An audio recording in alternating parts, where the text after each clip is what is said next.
Good morning. Good afternoon, everybody.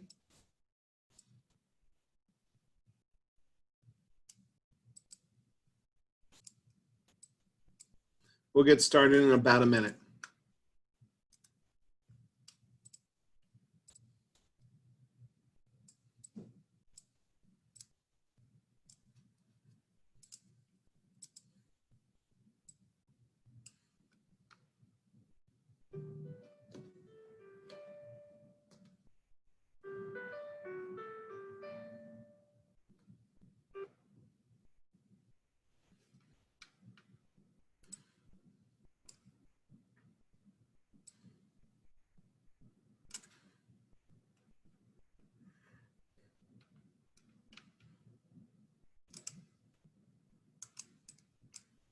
I hope everyone is doing well as we are wrapping up. I believe we have one more session after this one for the conference.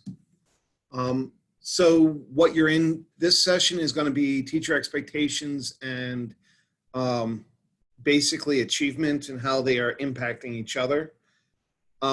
If you have questions or thoughts as we go through, please feel free to unmute and just talk. I am all about that. Or if you'd like, you can also use the chat. I will do my best to keep an eye on both. I tend to do decently with that. If you can everyone hear me?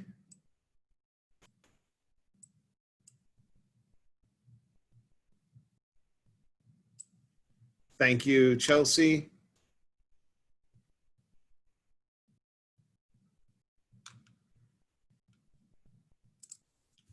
My name is Matt McLaughlin. I am one of the training and consultation staff developers here at the Lincoln Intermediate Unit. You can get an idea of my collegial background, my education background. I have taught from 6th grade to 12th grade in U.S. history, well, social studies. I've taught science, reading, art, and math. In different grades within that grade band. The majority of my time, I spent about half my time teaching middle school and high school. So that's kind of my background. I love the different subjects. I love the integration of the different subjects. And I think that as we go through, having and really understanding those has really helped me as a teacher. You've already heard about the webinar meeting norms. The big one here is the idea of engagement. I completely understand people wanting to have their videos off. I'd love it if you have it on. It gives me at least a touch point where I can get a feeling for how people are acting or what attention or questions and things like that. But if you can, I completely understand as well, because engagement looks different for everybody. As we go through this, if you have any statements or anything you would like to say, please feel free. I would rather a conversation than talk at you the whole hour. It works. And while we honor all perspectives, we also assume all good intentions, that we never assume that people are out to get anyone else or that there is no negative attention. I do suggest that if you haven't done your evaluation, to do your evaluation at the end of the day when it's fresh. Just make sure you do it by Friday, July 31st, and that will assist you in getting the books that you signed up. So I'm looking at 3 main outcomes. We're going to talk about the impact of expectations on student achievement. We're going to talk a little bit about how expectations are formed. And we're going to then talk about strategies to change or share positive expectations with students. So what is a teacher expectation? I always like to start with definitions because I really believe words matter, and what we say and how we say it matters as much as what's going on, and that we all need to have a similar description. The base definition I'm getting out of the research is that it's what people believe about the potential achievement of students.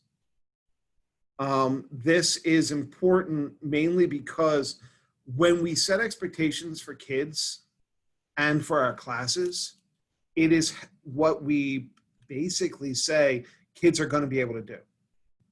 We, without realizing it, our expectations become a self-fulfilling prophecy. And that's held up by the research. So what do you think impacts teacher expectation?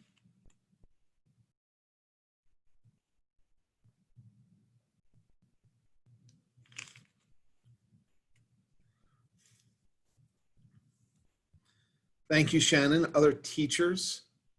The dreaded lunchroom conversations.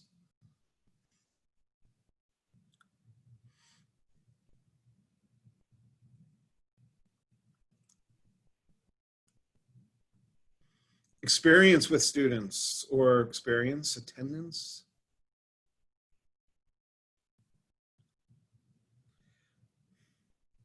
Okay. Admin.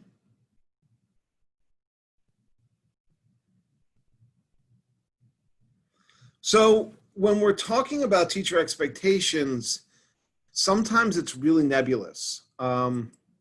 Before I move on, could I get an idea of what people teach and the grade levels? That would be really helpful for me as we move forward.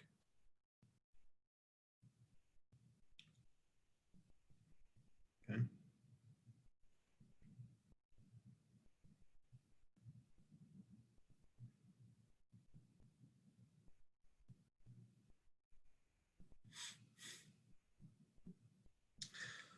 Thank you so much.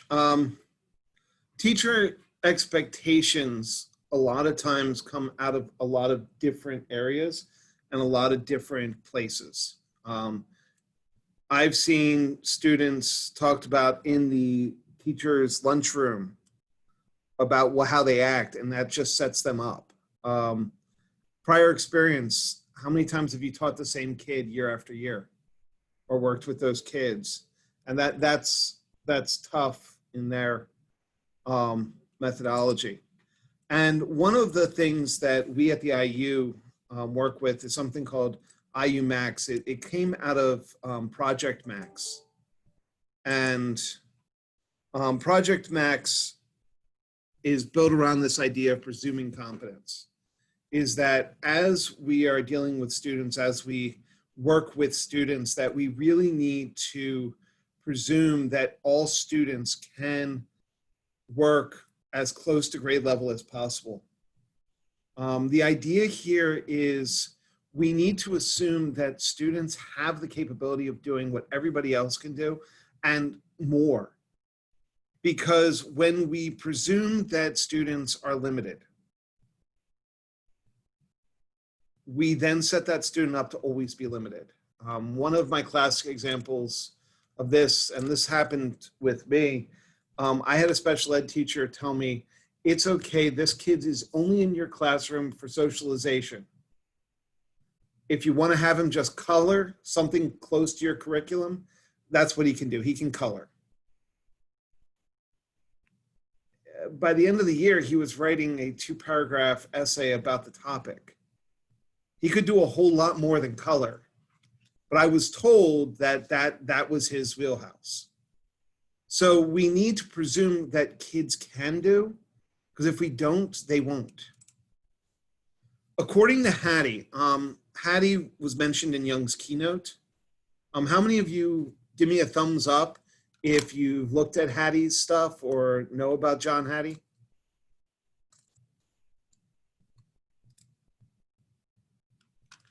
I will show you this because I have a moment.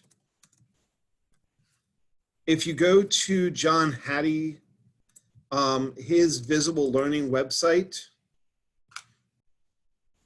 one of the greatest things that came out of this is his rankings. He has rankings of effect size, the D-value, for all of these different activities. So like phonics instruction has a mid-sized effect on students. The greatest effect you have is acceleration, micro teaching. And this is right on his website. It's from his research. And there's 138 different topics and how they affect students. When we look at expectations, they have a mid-range effect on students and how students work. And what it's saying is that the higher the expectation you have for students, the better their results will be. The research really goes into this, that the one major question is, when they look at teachers' expectations, they find that the way a teacher expects a kid to act or expects a kid to do things. So if you have a high expectation of a student, they are more likely to give you, there's a causal relationship, that the higher your expectation, the better the kid does. And this researcher placed it was, are teachers better at picking winners and losers? Are we just that good that we can predict the future when it comes to kids? Or is it because we make an expectation and that's what then happens? Because we know we spend more time or effort on the kids we think will become better. And this is just one of the studies down there. But the question, this is, I have a hard time believing that teachers are that great at picking winners and losers at life. That they are self-fulfilling prophecies across the board. And with all the things you said about the ways expectations are formed, other pieces of research say gender, ethnicity, race, socioeconomic class, all impact teacher bias. And getting back to that whole assuming good intentions, we think about students and we have implicit or unconscious bias about some of our students. If you know, as a regular ed teacher, if you have a kid who is ES or emotional support and they're labeled ES, teachers act a certain way towards them. The labels we put on kids matter. The way we talk about students matter. And that these different pieces impact those expectations, and then those expectations lead to how well students do. So we have to really look at what are the expectations we have of kids, and do we give every kid a blank slate when they come into the room?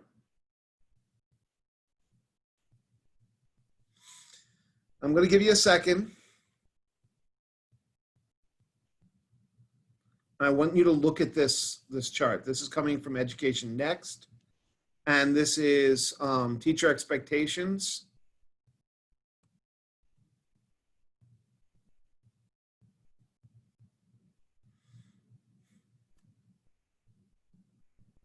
When teachers have high expectations, we see an increase in attainment for overarching their lives, overarching a student's life.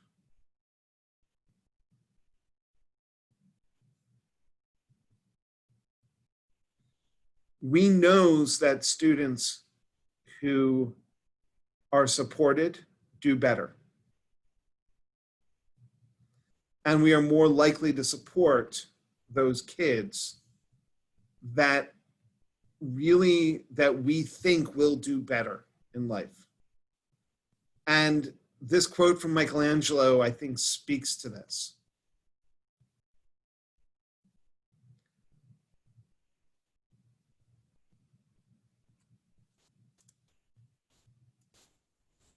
That when we set goals for students, do we try to manage those goals for them? Do we try to set those goals at where we think their ability level is? So this is in correlation with Vygotsky, the zone of proximal development. We can set high goals, but we need to build educational methodology that is within their reach, their zone of proximal development.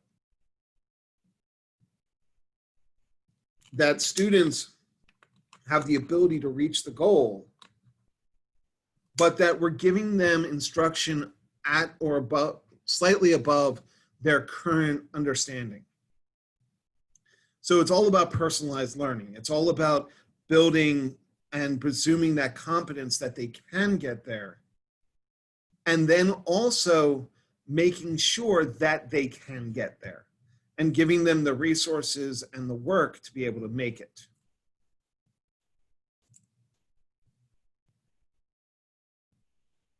So with my statement at the very beginning about intentions, do you think that teachers ever truly, do you know any teachers that would say, I don't have high expectations for all my students? What do you think? Do you think teachers are going to say, I don't care how my students do?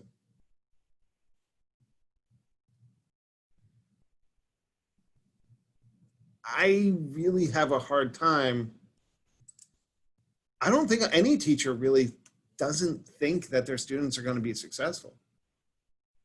I honestly believe that every teacher believes they have high expectations for their students. I don't think any teacher really wants anyone to not do well. I think no one gets into the teaching profession for the money. I don't think anyone gets into the teaching profession in a way that they plan on hurting kids. That's not someone, you're not going to spend 4 years in college and doing your darndest to help people and believe that. But the other piece to this is, do we know our own biases?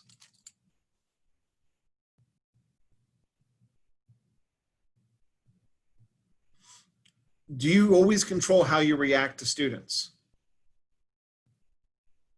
If you think about the students you've had over the years you've taught, have there been a couple that you've just gone, that you just did not get along with? Or that you didn't think, that you thought, they could do a whole lot better if they would do X, Y, and Z? Or have you met the special ed teacher or the regular ed teacher who's like, that kid's special ed, so they won't be that successful. They just can't do this stuff that the regular ed students are doing. Today's all about inclusion. And when we talk inclusion, are we really being inclusive? Do we think that all students are our students? And do we have the same high expectations of a special ed student as we do a regular ed student? Or do we try to couch it by saying that regular ed students can do more or are better at some things? When we consider our own reflection in this, do teachers all have the high expectations? If you think about the teachers in your building, do you think every teacher in your building has the same high expectation for students? Is that a cultural thing in your building? And I'm not asking you to answer that. A lot of this is me being hypothetical, because I don't want anyone ever to call out one of their coworkers. But could we have that same conversation with a coworker about the expectations they have for kids?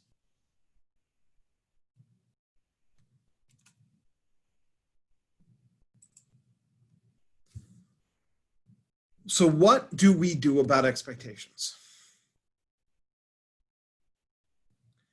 First off, every student should have access to grade level curriculum.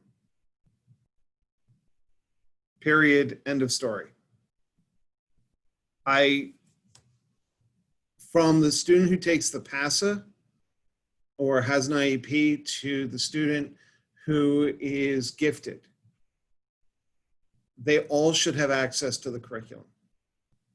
They should have access to grade level work. And it should be given to them in a way that they can do it. When we think about curriculum, are we essentializing? Are we thinking about what kids really need? And when we think about the curriculum, do we have someone coloring in the corner? Or do we have everyone at least trying to do the same things everybody else is doing? And that really becomes the big deal here is this, we want to make sure everybody has access. And that goes for enrichment and intervention as well. Intervention and enrichment should be based on skill, not based on label. It should be allowed, students should have flexible grouping, and you should be able to move between them. When we tell kids that you're in the low group or the mid group, and they're always in that group, we are setting them up to always be there. I know I have some elementary teachers in here. And I'm not sure if this is still going on in elementary classrooms. Do people still have reading groups like the Ravens, the Bumblebees, that type of stuff, or have we moved away from that?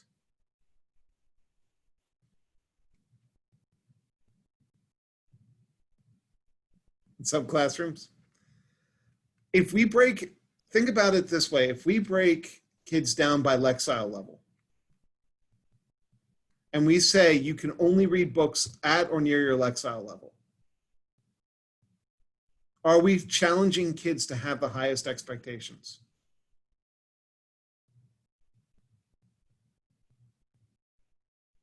Are we asking kids to push and reach the highest that they can be?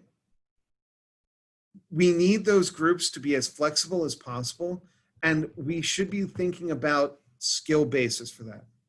Scaffolds. I think we had some middle school teachers in here. How many of you, let's say I see 5 through 7th grade. How many times have you gotten an IEP from a previous year and it never seems to change? Do we see IEPs change as kids go on? Or do we see them stay the same and they're stagnant year after year after year? Thinking about the scaffolds and accommodations and modifications, what are we doing that shows kids that they are being successful? And what are we doing that shows kids that we have high expectations of them through those documents or through the way we work with kids? As a high school teacher, I had for years gotten IEPs and accommodations and 504 lists that said scribe or said teacher notes.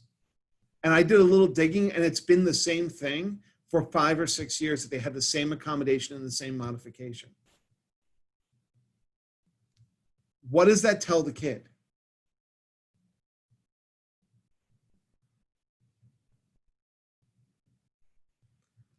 Are we setting high expectations for students as we go through? One of the hardest things that we can do to really show students high expectations is building relationships with every student in the classroom.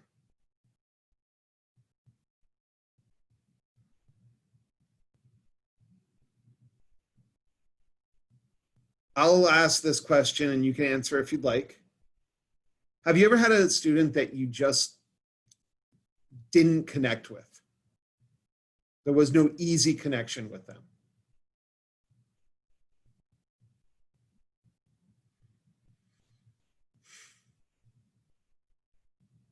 I know I've had a couple,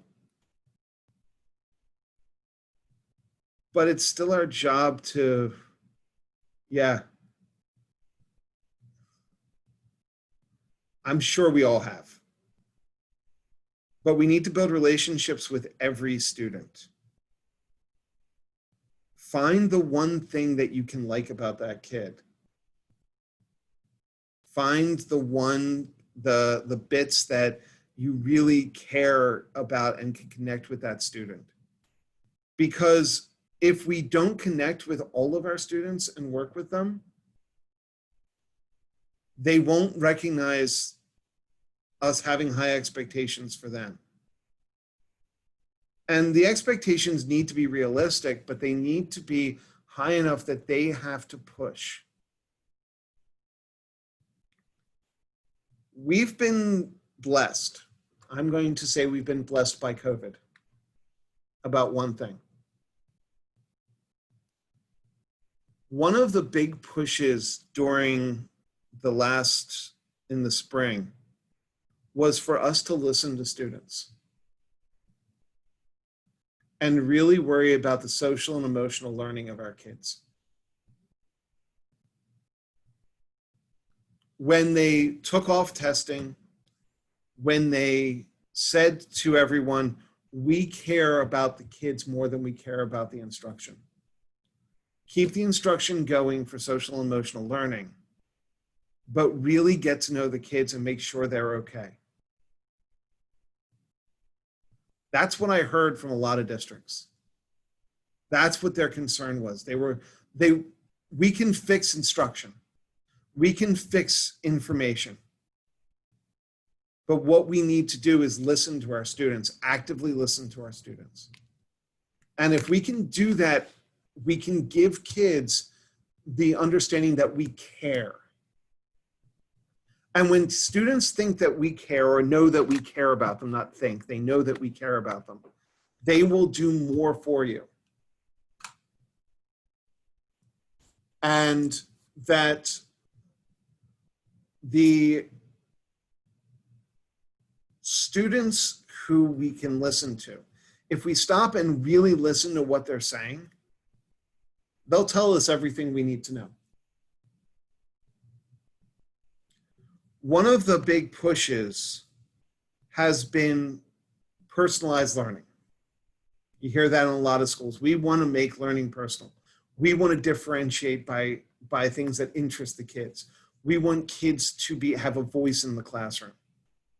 The first step of getting the voice and figuring that stuff out isn't writing it in a curriculum guide, isn't writing it on and making a plan for it. It is to listen to the kids and truly listen to what interests them and how they feel about what we do. One of the other things is supporting with direct feedback.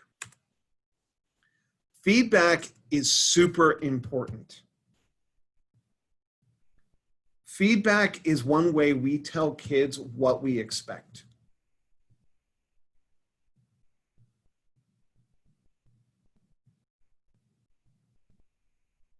It is about moving kids towards a goal. If students really get it, and feedback is about moving towards a goal, feedback is not something that we are going to say to kids, you're wrong. Feedback has to be targeted. It needs to be a safe place to get that feedback. I know when my boss says, hey, we need to talk about this, I may go, but at the same time, I value the feedback because I know it's going to be something that it's coming from a safe place and it's something that I need to work on. I truly believe that we look at feedback for students not as a negative, but as a learning experience. we also need to have it come both ways. Feedback is as important from teacher to student as it is from student to teacher.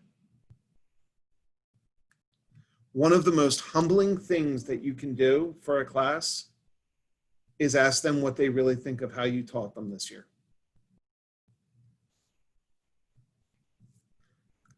I'm going to do you one better. I see everyone kind of trying to get this infographic.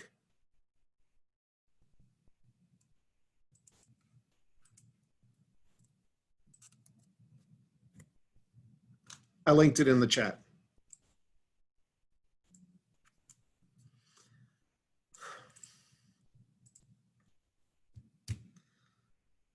We need to give grades. Grades are important. Think college. You put in a paper, you got your grade. How often did you go through it and read all of the feedback on a paper someone wrote you? You go in for your observation, you have your observation conference. What is the first thing teachers go for? I know for me, I wanted to know if it was satisfactory or unsatisfactory before you talk to me. Then tell me what level I'm at. Then we may be able to have a conversation. Are we in a place where feedback is something that we value? And I'll ask this question. How fast did your observation conference come after your observation? Or you have your principal doing walkthroughs. How quick do they get you feedback? Can you change the way you teach based on that feedback immediately?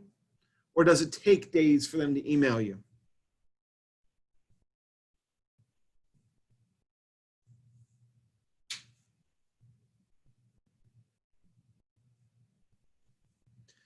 We need to have feedback that's actionable. We need to know that it is on time and quick, and it's something that you can think about, and it's specific. Because when feedback is specific and when feedback is clear and understandable, things can change because of it. But until we get there, it takes a lot to make change happen. We have to make sure that our feedback works with the kids and our expectations. And we can't do that unless we have a relationship with the students and we've taught them active listening.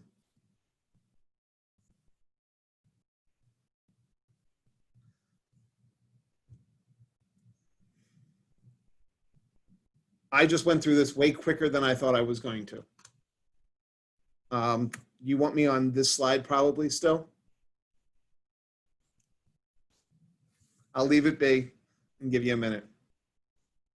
What questions or thoughts do you have? So I'm sorry, I thought I had 45 minutes to an hour and it turned out to be half an hour.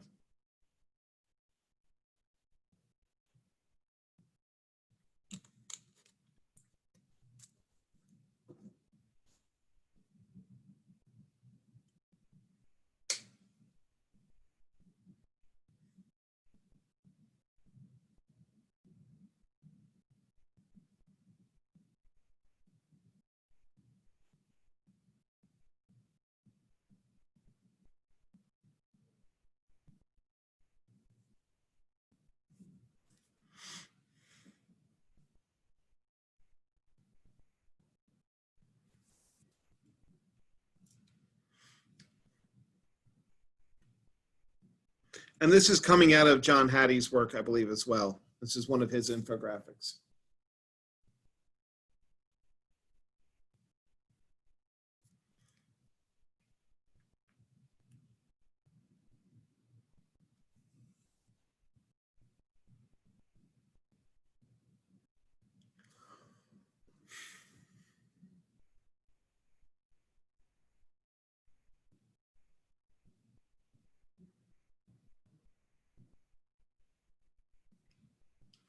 Do you have any thoughts on teacher expectations and how to impact student achievement, or the way we can change them, or things you've done with teachers to help change them? Oh, Natalie, I agree 110% about number 3. Some of my best lessons had been taken apart by students and put back together for me. As I said, I worked with high school students, so they were not nice about it all the time.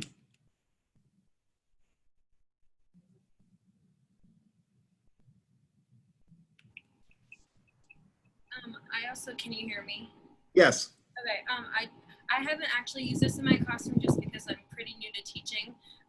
But there was something that I had watched, and I think it was either the principal or one of the teachers was calling his students scholars, and it wasn't just like, it was just kind of a interesting word, because you thought you think about it, but it wasn't like really clear until he was like, they had a lot of positive reactions to it. I just thought it was very interesting.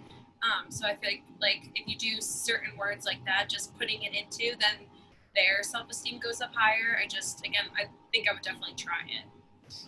And it's that falls a lot under building identity with students and having them identify as students instead of as just kids in the classroom.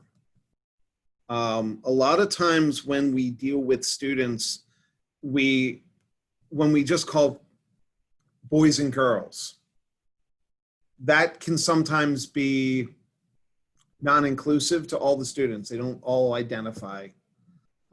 And that was made very clear to me by a student at one point, and that we think about how we speak to students, and that really changes the way they think about our expectations of them, if they're included or not included in the classroom. And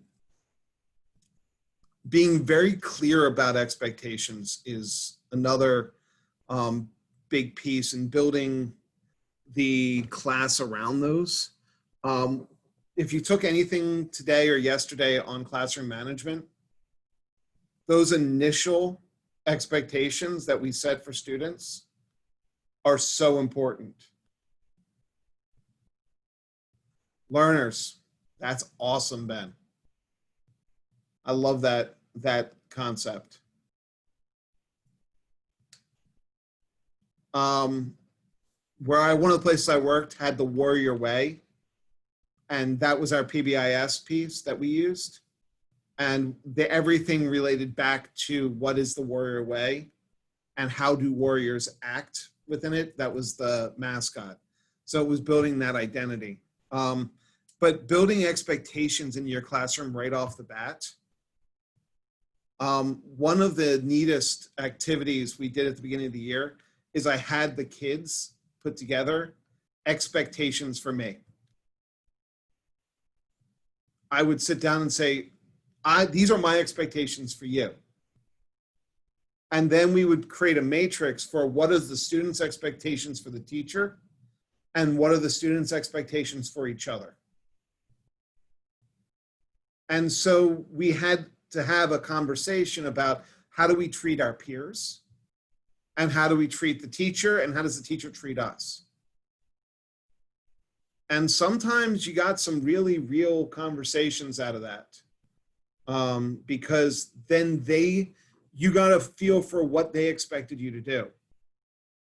And every year, without fail, the kids would kind of try to sneak in, please, the teacher will not assign homework. Every year, without fail. And I looked at that, I said, okay, I won't assign homework. That means you have to do your work in class.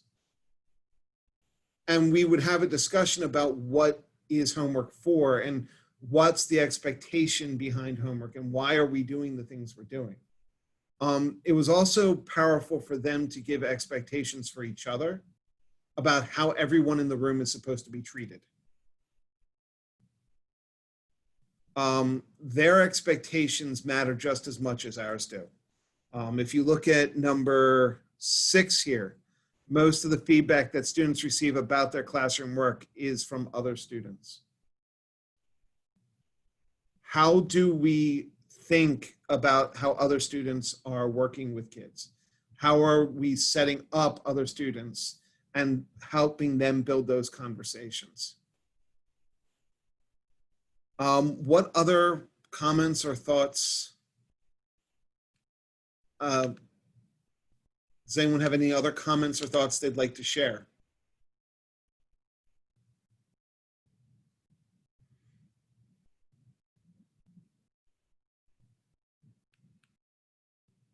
How many of you have read Wong and Wong, First Days of School?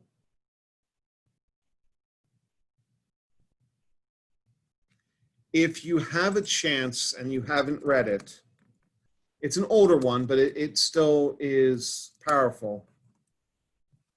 I still read it pretty much every year, or I go through it periodically. Wong and Wong make the point that expectations need to run multiple ways, that we all have expectations, and we need to know what those expectations are. Think back to your first day in the class, many of you are thinking about your first time coming back into the school. What is your expectation for those first days back? If you're a veteran teacher, you probably know you're going to have a faculty meeting of some sort, whether it's virtual or not. Think back to those faculty meetings. What are you worried about? What are the expectations you have coming into the classroom? And when we talk about students, when we look at our class lists, how many teachers then go to the previous year and ask, who's my trouble kids? Who are the kids that caused trouble last year? Who are the discipline problems? Who do I need to not sit next to each other? And I would challenge you not to do that, and not to ever to speak ill of any student to another teacher if you can help it. Mainly because we want kids to have the chance to always be something new. A chance to not have their history follow them at all times. Social media follows them around way more nowadays than ever before. I thank the Lord that social media was not around when I was in high school. If you were of the older generations, think about it. Would you want everything you did in high school up online today?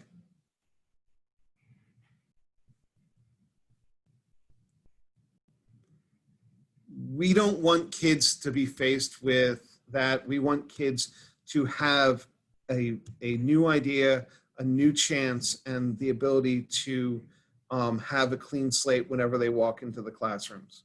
We want to have high expectations for all students. We want to make sure students know that they are cared about. We want to make sure that we put scaffolds in and take them away as students are successful.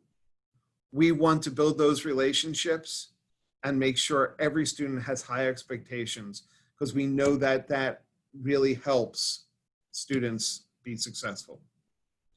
So I hope this met the expectations you came in with. And I hope you have some way that you're going to use some of this information to help you. If there is anything I can do, you can feel free to email me at this email. And let me know if you need any extra help. Tanya, myself, or you saw Laura McCusker, if you want, if you need any further training or anything else, you can let us know via that email, or you can email Tanya or Laura or Michelle there. She can help you out as well. Is there anything else you need?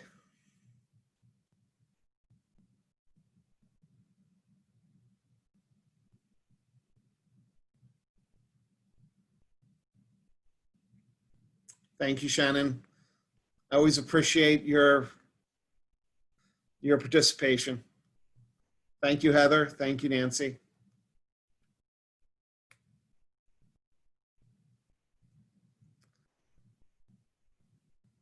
Have a wonderful day.